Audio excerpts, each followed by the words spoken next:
বিরত বুঝতে পারিনি, নিজেকে নিজে কন্ট্রোল করতে পারিনি। জলে জোয়ার এসেছিল সে সময়, আমি হসপিটালে ছিলাম। তো সবাই চেষ্টা করেছে, টেকনিশিয়ানরাও বাঁচানোর জন্য, কিন্তু অনেকটাই দেরি হয়ে গেছিলো। 6-7 জন নিজের জীবন বাজি রেখে ওরাও লাভ দিয়েছিল ওই জলের মধ্যে।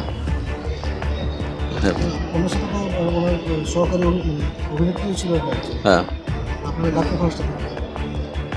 অভিনেত্রী মোটামুটি জলের ডাঙা অবধি চলে এসেছিলো, উনি সুস্থ আছেন, কিন্তু প্রচুর ভেঙে আছেন। কিন্তু দাদাকে অনেকটাই দেরি হয়ে গেছে, অনেকটাই জল খেয়ে নিয়েছিল সেদিন। হ্যাঁ, সাঁতার জানতেন, কিন্তু সেই সময়টা হয়তো নার্ভাস হয়ে সব কিছু হারিয়ে ফেলেছেন। জল ছিল, ভালো গভীরতা ছিল। যতটা আমরা মনে করছিলাম এক জায়গায় অতটা জল না বা কিছু, হঠাৎ করে গভীরতাটা বুঝতে পারা যায়নি জলের। না ঢেউ না, জলের স্রোত ছিল। হ্যাঁ, জলের সঙ্গে জোয়ারটা এসেছিল।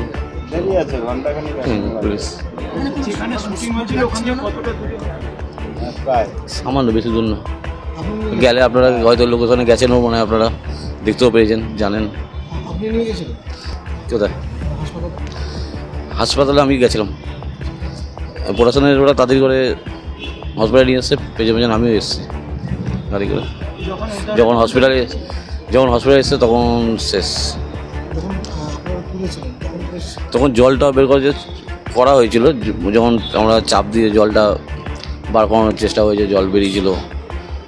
তারপরে শেষলেস ছিল, কিন্তু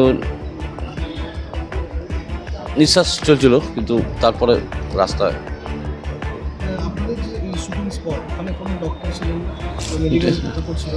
ডাক্তার তো থাকে না এরকম কোনো শুটিংয়ে, আমাদের টলিউডের ডাক্তার নিয়ে তো কোনো শুটিংই হয় না।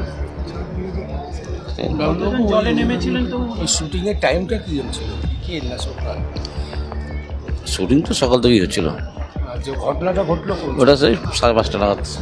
হ্যাঁ, এবার টাইমিংটা এক্সাক্ট টাইমিং তো সব কিছু বলা যায় না সে সময়টা। আচ্ছা, ওই যে সমুদ্রে একদম শেষের পথে, একদম শেষের পথে, লাস্ট, একদম লাস্ট। তখন প্যাকআপের পথেই পুরো একদম লাস্ট। ওখানে বাচ্চাদের নামলো, তারা কি ইউনিটেরই লোক? হ্যাঁ হ্যাঁ, আমাদের ইউনিটির লোক। ওরাই ঝাঁপ দিয়েছে, ওরাই জীবন বাজি দিয়ে তুলেছেন দাদাকে। আপনারা দেখছেন এই বেলা বাংলা, শিরোনামে সবার আগে।